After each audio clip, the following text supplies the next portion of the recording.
Guys, स्वागत है आप सभी का हमारे चैनल पर। कहिए कैसे हैं आप सब। उम्मीद करती हूँ बहुत अच्छे होंगे। जिस घर की औरतें सुबह बिना स्नान करके खाना बनाती हैं उस घर में क्या होता है, तो आज की वीडियो हमारी इसी पर है। तो चलिए जान लेते हैं कथा के माध्यम से, और आप लोग हमारे चैनल पर बने रहिएगा। तो क्या होता है जो स्त्री बिना नहाए खाना बना लेती हैं, तो ये वास्तुशास्त्र के अनुसार बहुत ही बुरा होता है। ये आजकल की मॉडर्न ज़माने की जो महिलाएं हैं रसोई घर में खाना बनाती हैं और पति अपना प्यार या प्रेम जताने के लिए सीधे रसोई घर में घुस जाते हैं। तो दोस्तों आपको बता देती हूँ, यदि आप भी ऐसा हरकत रसोई घर में करते हो या करती हैं अपनी पत्नी के साथ, तो आप आज यह वीडियो अंत तक जरूर देखिएगा। दोस्तों प्यार मोहब्बत करना गलत नहीं, पति पत्नी को हमेशा प्यार से ही रहना चाहिए, लेकिन किसी काम को करने के लिए निर्धारित समय दिया गया है। दोस्तों ये सारी बातें आपको एक कथा के माध्यम से समझाने जा रही हूँ, आप लोग जरा ध्यान से सुनिएगा। दोस्तों स्त्री घर की लक्ष्मी मानी जाती है। शास्त्रों के अनुसार स्त्री को धन का दूसरा रूप माना जाता है, क्योंकि जिस घर की महिलाएं सदैव प्रसन्न रहती हैं उस घर में मां लक्ष्मी का वास होता है। दोस्तों इतिहास गवाह है कि एक स्त्री ही घर को चाहे तो स्वर्ग बना सकती है और चाहे तो बिल्कुल बर्बाद करके रख सकती है। दोस्तों एक बार माता पार्वती भगवान शिव से मिलने को जाती हैं, फिर उनसे पूछती हैं कि हे देव, जब मैं पृथ्वी लोक में भ्रमण कर रही थी तो मैंने देखा कि एक व्यक्ति जो बहुत ही आलसी है और वह दिन भर चारपाई पर बैठा रहता है, कुछ काम धाम नहीं करता है। उसके घर में धन की कभी कमी नहीं होती है। आखिर क्या बात है, कुछ भी काम नहीं करता है और कभी धन की कमी भी नहीं होती है, तो ऐसी क्या बात है। प्रभु हमें समझाने की कोशिश जरूर करें और उसके घर में हमेशा सुख समृद्धि बनी रहती है। तो आप मुझे यह बताने की कृपा करें कि उनकी पत्नी ऐसा कौन सा कार्य करती हैं उनके घर में कभी धन की कमी नहीं होती है। तो भगवान भोलेनाथ कहते हैं कि हे देवी, आपने उचित ही प्रश्न किया है, पर इसे समझने के लिए आपको एक कथा सुननी पड़ेगी जो मनुष्य के लिए बहुत ही कल्याणकारी है। और जो भी व्यक्ति इस कथा को पूरा सुन लेता है तो उसके घर में कभी भी दरिद्रता नहीं आती है और सदैव उसके घर का आगमन बना रहता है। फिर भोलेनाथ कथा सुनाना प्रारंभ करते हैं और कहते हैं, एक बार की बात है, किसी नगर में एक रामलाल नाम का आदमी आलसी था। वह बहुत इतना आलसी था कि चारपाई पर जिस तरफ करवट लेता उसी तरफ पूरे दिन हो जाता लेटा रहता। दोस्तों करवट बदलने में भी उसे बहुत ज़्यादा दिक्कत होती थी, परेशानी होती थी। इसकी पत्नी बेचारी किसी काम के लिए कहती तभी वह करवट बदलता और फिर पड़ा रहता। दोस्तों उसी आदतों को देखते हुए उसकी पत्नी कहती है कभी कुछ नहीं करेगा ये।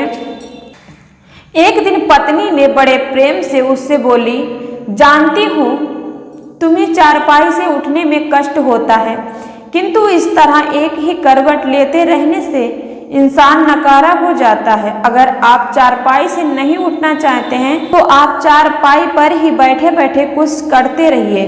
तब रामलाल सोचने लगा, ऐसा कौन सा काम जिससे चारपाई पर बैठे बैठे किया जा सकता है। कुछ देर बाद उसके समझ में एक बात आई और खुश होकर अपनी पत्नी से बोला, ऐ जी, मैंने बैठे बैठे वाला काम ढूंढ लिया है, अब चिंता करने की कोई जरूरत नहीं है।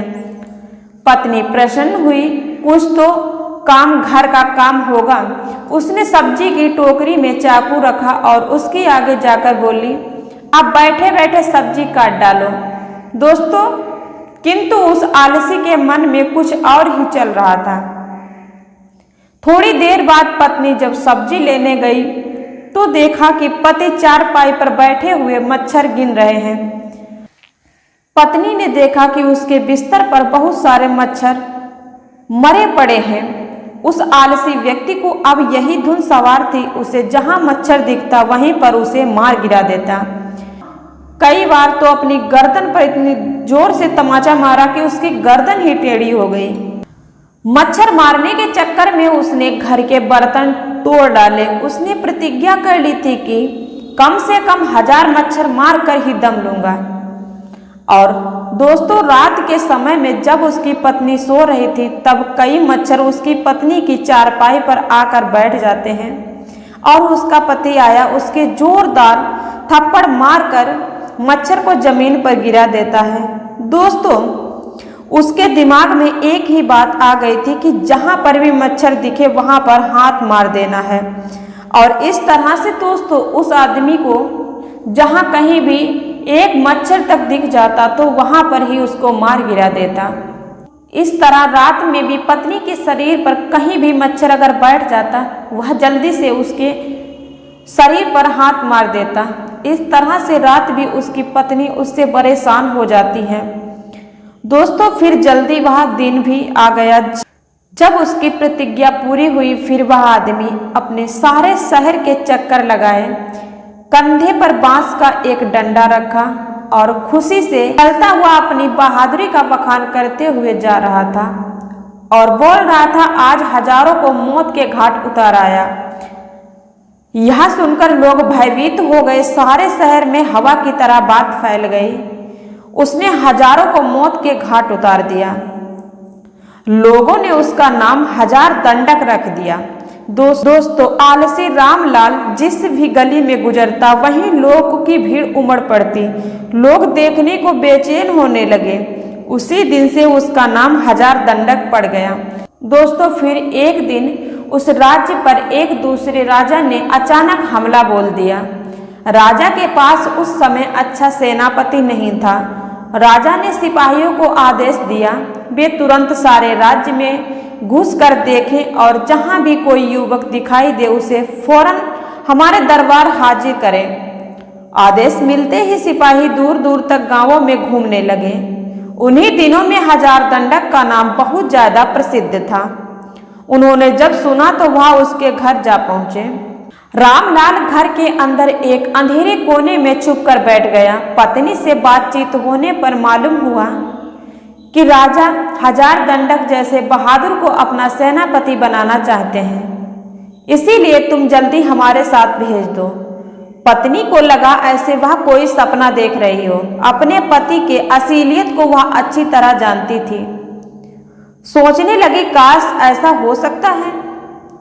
किसी तरह राजा के दूत अपने दरबार ले जाते हैं रामलाल को राजा के पास और तगड़े नौजवान को राजा ने अपने सामने खड़ा पाया तो मन ही मन प्रसन्न हुआ और पूछा, तुम्हारा नाम क्या है? तुम्हारा नाम 1000 दंडक है। आलसी बोला, हुजूर मुझे ही कहते हैं। राजा बोला, तुम्हारी बहादुरी के चर्चे हमने सुने हैं। हम जानते हैं कि शत्रु के साथ हो रहे युद्ध में तुम हमारी सेवा का संचालन करो। दोस्तों, 1000 दंडक का यह रामलाल ने राजा की आज्ञा को स्वीकार किया और इस बात की सूचना देने के लिए घोड़े पर सवार होकर पत्नी के पास जा पहुंचा। और यह सुनकर पत्नी के खुशी का कोई ठिकाना नहीं रहा। उसने सोचा, 1000 दंडक ने सेनापति तो बनाया पर शत्रु की सेवा का मुकाबला वह कैसे करेगा? कहीं यह डरपोक आदमी युद्ध में मैदान में घोड़े से उतर कर भाग न आए तो राजा इसे जीवित नहीं छोड़ेगा। उसने एक मजबूत रस्सी से 1000 दंडक को बांधना शुरू किया। 1000 दंडक ने पूछा, ये क्या कर रही हो? हजारे की पत्नी ने जवाब दिया कि मैं आपके हाथ बांध रही हूँ। स्वामी हजारे ने पूछा कि ऐसा क्यों, किस लिए आप मेरे हाथों को बांध रही हैं? पत्नी ने जवाब दिया, इसलिए आपको घोड़े से बांध रही हूँ कि आप कहीं घोड़े से उतरकर पैदल ना भागने लगे, दौड़ने लगे। दोस्तों वापस लौटने पर भरे दरबार में जब लोगों ने 1000 दंडक को जब घोड़े से बंधा देखा तो उसका उत्साह और भी बढ़ गया। ऐसा वीर सेनापति दूसरा कौन हो सकता है? सभी युद्ध के लिए तैयार थे। राजा की आज्ञा पाते ही 1000 दंडक सेना के पास युद्ध के लिए चल दिए। जब शत्रु को मालूम हुआ कि एक बड़ी फौज के साथ 1000 दंडक मुकाबला करने चल दिया है, उसके योद्धाओं का धैर्य टूट गया। दोस्तों, उन्होंने सुना था कि 1000 दंडक अकेला ही हजारों को मार गिराता है। यह सुनते ही बड़े बड़े योद्धाओं को होश उड़ गए। दोस्तों, उन्हें साथ अपनी मृत्यु नजर आने लगी। दोस्तों, योद्धाओं का उत्साह बढ़ गया। दोस्तों, मैदान में पहुंचते ही वह शत्रुओं के सेना पर टूट पड़े। दोनों के बीच घमासान युद्ध होता रहा। 1000 दंडक ने घोड़े से लिपट कर पास के जंगल में जाकर छिप गया। दोस्तों, किंतु उसकी सेना ने शत्रुओं को दम न लेने दिया। शत्रु का मुकाबला करते हुए सभी को घसीटकर अपने राज्य से बाहर निकाल दिया। शत्रु पर विजय पाने के बाद सेनापति की जय जयकार करते हुए जब सैनिक वापस लौटने लगे तो 1000 दंडक भी जंगल से निकलकर उनके बीच शामिल हुआ। वापस लौटने के बाद जब नगरवासियों ने धूमधाम से उत्सव मनाया, 1000 दंडक की वीरता पर राजा प्रसन्न होकर उठे और बोले, मेरे बहादुर सेनापति, हमें तुम पर गर्व है। तुम्हारी वीरता के कारण हमें विजय प्राप्त हुई है। हम तुम्हें पुरस्कार स्वरूप 1000 स्वर्ण मुद्राएं देते हैं। साथ ही तुम्हें प्रधान सेनापति की नियुक्ति किया जाता है। घोषणा सुनकर 1000 दंडक बहुत प्रसन्न हुआ और मन ही मन अपने भाग्य को सराहने लगा। उसके बाद राजा ने पूछा कि बहादुर सेनापति 1000 दंडक जी, बहादुर वाला काम इतनी आसानी से कैसे कर लेते हैं? तब 1000 दंडक ने बड़े गर्व के साथ जवाब देते हुए कहा, हे राजन, ये जो कुछ भी हुआ है मेरी बहादुर पत्नी की वजह से हुआ है। इसमें एक बहुत ही गुप्त राज छुपा हुआ है जिसे मैं राजमहल के दरबार के जाने के बाद बताऊंगा। मैंने कहा, ठीक है, मैं तुम्हारे साथ राजमहल के बाहर घर चलता हूँ। तब राजा और सेनापति दोनों एक साथ चल दिए। जब वह 1000 दंडक के घर पहुंचे तो देखा 1000 दंडक की पत्नी बड़ी बेसब्री से अपने पति का इंतजार कर रही है। जैसे ही 1000 दंडक को पत्नी ने अपने घर पर आता देखा, वह तुरंत उठी राजा साहब के सम्मान के लिए प्रयुक्त व्यवस्था बनाने लगी और फिर राजा का बड़े सम्मान के साथ स्वागत सत्कार किया और वह खाना को बना चुकी थी। अब उसने राजा साहब के खाने के लिए चौकी सजा दी और राजा साहब को अच्छे से सुबह सुबह ही खाना खिला दिया। तब 1000 दंडक बोला, अब तो आपने देख ही लिया होगा और समझ भी गए होंगे कि मेरी जीत का असली राज क्या है। मतलब यह है कि महाराज, जिस घर की महिला प्रातःकाल ब्रह्म मुहूर्त में उठ जाती है उसके घर में कभी भी लक्ष्मी की कमी नहीं होती है और उसके यहाँ माँ लक्ष्मी का वास होता है। और वही जिस घर में महिला सूर्योदय से पहले उठती है और जल्दी खाना बनाती है उस घर में तरक्की की कोई कमी नहीं रहती। और घर की तरक्की इस तरह से होती है जैसे कि यदि सुबह जल्दी खाना बनेगा तो घर के बच्चे जल्दी से स्कूल के लिए चले जाएंगे और यदि कोई व्यक्ति कहीं ऑफिस में काम कर या फिर किसी को कोई जरूरी काम है तो वह घर से कभी भी खाली पेट नहीं जाएगा। खाना खाने के बाद जा सकता है और अपना पूरा काम मन और लगन से कर सकता है। सुबह सुबह जो भी स्त्री खाना बना लेती है उसके घर में तरक्की होना बिल्कुल तय होता है। 1000 दंडक ने भी राजा साहब से जो भी उसके जीवन में अपनी पत्नी के प्रति सत्य के बातें जितनी भी थीं और वह युद्ध में किस प्रकार से जीता था, ये सब राजा साहब को पूरी सच्चाई राजा साहब को बताई।